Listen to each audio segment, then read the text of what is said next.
Hello नमस्कार, कशा आहात सर्वजण। तर सकाळचा वेळ झालेला आहे, 7 वाजलेले आहेत आणि मी किचन वगैरे आवरून घेतलेला आहे आणि तुम्हाला मी गावाचा व्हिडिओ सुद्धा अपलोड करणार आहे, पण थोडेसे विचार येत आहेत त्यामुळे मग मी जरा विचार करून टाकेल तो व्हिडिओ, पण टाकेल नंतर ना। पण आता चला, गावावरून आल्यानंतर ना घरातली सर्व साफसफाई वगैरे केली मी आणि आता त्यानंतर ना बघू शकता आता हा दुसरा तिसरा दिवस आहे बघा नाशिकवरून पुण्याला येऊन माझा।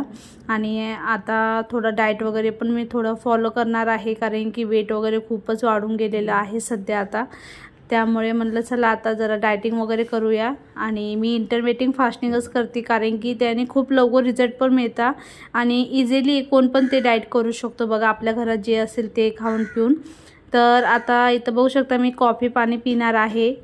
तर मी 2 रुपयाचं जे पॅकेट मिळतं ना कॉफीचं तेच आणते, कारण की ते एकटी आणणार भरणी तर ते काय होतं असं आपल्याकडनं कधी उघडं वगैरे राहिलं ना लगे कडक होऊन जाते वरून, त्यामुळे असे छोटे छोटे पॅकेट आणले का नाही म्हणजे चांगलं असतं बघा। मग मी एका पॅकेटमध्ये 2 दिवस जातं माझं आरामशीर।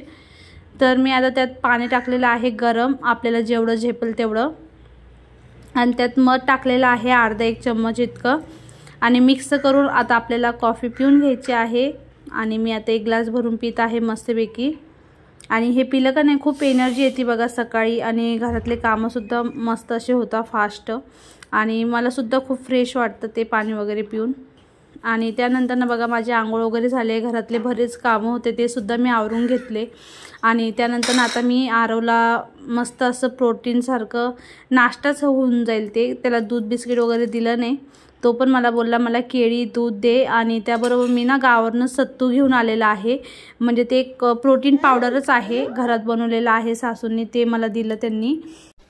तर केळी जी आहे ती मस्त बारीक अशी मी चिरून घेतलेली आहे। त्यानंतर दूध टाकलं मी त्यात, आणि आता मी टाकणार आहे साखर थोडीशी, पण तो बोलला साखर नको टाकू मम्मी, तर आता मी सत्तू टाकून घेणार आहे। आणि अर्ध मी भावाला सुद्धा देऊन आले, कारण की तो जिमला वगैरे जातो, आणि जिमसाठी तर खूपच चांगलं एकदम असं प्रोटीन शेक सारखंच आहे। त्यात 5-6 डाळ्या मिक्स आहे बघा, आणि ते मस्त भाजून वगैरे पावडर केलेली आहे। तर मी त्यात 1 चम्मच टाकलेला आहे आरोच्या दुधामध्ये, त्याला जास्त काही इतकं आवडत नाही त्यामुळे, तर ते मिक्स करून त्याला दिलं मी खायला। त्यानंतर ह्यांनी भाजीपाला घेऊन आला, तर बघू शकता भाजी किती मस्त अशी फ्रेश आहे, आणि सकाळच्या टायमाला बघा भाज्या मस्त असं फ्रेशच मिळतात। तर आता भाज्या वगैरे सर्व मी एका साईडला काढून ठेवलेल्या आहेत, जिथल्या तिथं सर्व ठेवून देणार आहे, कारण की ते तसंच राहून जायला ना मग तसंच पडून राहतं त्यामुळे। तर जास्त काय भाजी आणली नाही त्यांनी, भेंडी परत बटाटे लिंबू आणि आपले पेरू जरा फ्रेश वाटत होते त्यामुळे पेरू पण घेतले, आणि 1 दुधी भोपळा, बाकी पालेभाज्या भरपूर घेतलेल्या त्यांनी। तर मी आता ते सर्व व्यवस्थित ठेवून मस्त माझ्यासाठी नाश्ता केलेला। तर मी नाश्ता 10 वाजता करत आहे, कारण की रात्री मी 6ला जेवलेली, ती आता सकाळी 10ला खाणार, आणि त्यानंतर ना मग मध्ये काय भूक लागली ना तर मी ताक वगैरे करून पिऊन घेईल, बाकी मी काय खाणार नाही। आणि आता माझं पोहे वगैरे खाऊन झालं, त्यानंतर मी माझ्यासाठी गुळाचा काळा चाय केला। तर दूध मी आता बघती प्रयत्न करते कमीत कमी घेऊ, कारण की एक सवय झालेली आहे, आणि ती सवय काही लगेच जात नसते, पण प्रयत्न करत राहते थोडं थोडं म्हणजे कमी कर। तर चाय नाश्ता करून बसले आता थोडा वेळ, आणि मयंकची पण तब्येत बरी नाही, मयंकला पण ताप वगैरे आलेला आहे, आणि आता थोडी भाजी वगैरे निवडून घेते, आणि त्यानंतर स्वयंपाक करता येईल। आता 10:30 झालेले आहे, तर चला आता मी भाजी वगैरे निवडून घेते, त्यानंतर भेटते तुमच्यासोबत। तर भाज्या वगैरे निवडून झाल्या, त्यानंतर मी आता मस्त अशी दोडक्याची भरून भाजी बनवत आहे, आणि आरवला तर खूपच आवडलेली भाजी, खूप टेस्टी होती, साधी सिंपल आहे, एकदम पटकन अशी बनवता येते बघा, आणि भरून बनवलेले आहे। भरण्यासाठी आपल्याला शेंगाच्या कूटमध्ये आपले जे घरातले धना पावडर लाल चटणी पावडर हे सर्व टाकून घ्यायचं आणि मिक्स करून घ्यायचं, आणि तेच भरायचं आपल्याला दोडक्यामध्ये मस्तपैकी।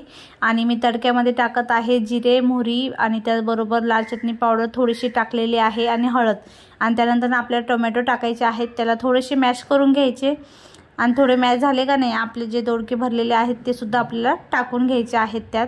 तर चला थोडंसं मॅश होऊन देते, आणि तुम्हाला सांगते सध्या माझं आता वजन 70च्या आसपास झालेलं आहे बघा। पहिलं माझं इतकं नव्हतं, 60 किलो इतकं होतं, पण आता वाढून गेलेलं आहे भरपूर असं, कारण की मी लक्ष देत नाही आहे, जे असेल ते खात होती त्यामुळे।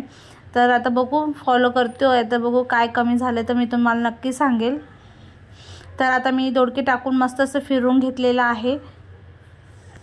तर आपल्याला झाकण ठेवून मस्त असं शिजवून घ्यायचं आहे बघा। आणि त्यावरी मी पाणी ठेवलेलं आहे आणि झाकण परत एकदा मी काढलं आणि मस्त असं आता आपले दोडके थोडे नरम झालेले आणि पटकन शिजतात, त्याला काही वेळ लागत नाही बघा।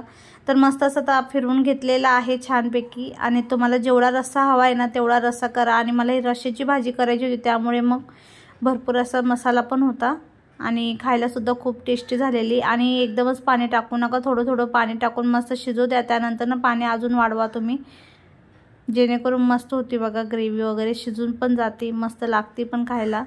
तर बघू शकता तुम्ही दोडके किती मस्त असे झालेले आहेत। तुम्ही पाहिलं तर असं पण खाऊ शकता। तर आता झालेलं, आता गरम पाणी जे केलेलं होतं मी तेच टाकत आहे आणि गरमच पाणी टाका, जेणेकरून तरी पण मस्त येते। तर चॅनलवर कोणी नवीन असाल तर प्लीज चॅनलला सबस्क्राईब करून लाईक पण करायला विसरू नका। तर बघू शकता माझी भाजी झालेली आहे बनवून आणि त्याबरोबर मी स्वयंपाक पण करून घेतलेला, चपात्या, भाजी, भात सर्व।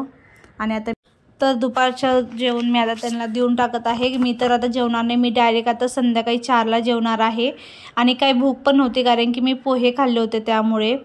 आणि इंटरमिटिंग फास्टिंगमध्ये कसं आहे ना, मी 8 तास आपल्याला खायचे असतात आणि 16 तास आपल्याला उपवास ठेवायचा असतो बघा। आणि त्याचबरोबर बघू शकता मयंकला औषध वगैरे दिले, मयंकला बरं नव्हतं त्यामुळे।